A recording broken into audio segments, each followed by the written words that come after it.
Naman, may sinasabing auntie nyo, Auntie Claire.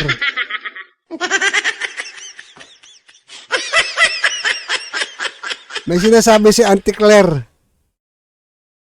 May sinasabi, no? Basahin natin, gusto nyo? O, babasahin lang muna natin, ha? Babayan. Lang, lakayan ko, ha? Hindi ko mabasa dito, eh. Babasahin ko po sa inyo para sa inyo. Ayan ang sabi ng Auntie Claire. Kung si ex-Gov Gwen Garcia sana ang nanalo na gobernador, ay hindi sana ganun kalakas ang lindol.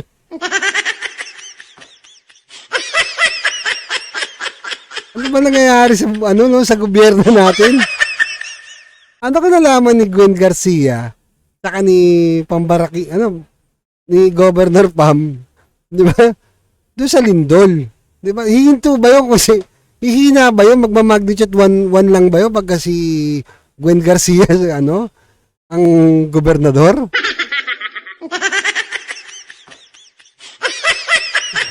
Ang lakas na itong mga to, no?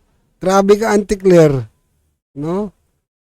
Hindi ko alam, lahat na lang ng mga sinasabi nito ni Auntie Claire, parang hindi mo sa akin galing yan, galing mo sa Tribune. Diba? Ayan galing mo sa Daily Tribune. Baka mamaya, bigla tayong nito mga to eh. Mahirap na eh. Nagbigay lang mo tayo ng reaction dito sa sinabi ni Auntie Claire. Ang galing eh, no? Kung si ex-Governor Gwen Garcia sana ang nanalo na gobernador ay hindi sana ganun kalakas ang lindol.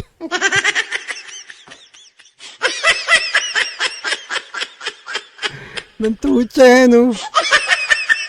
Biruin niyo yun.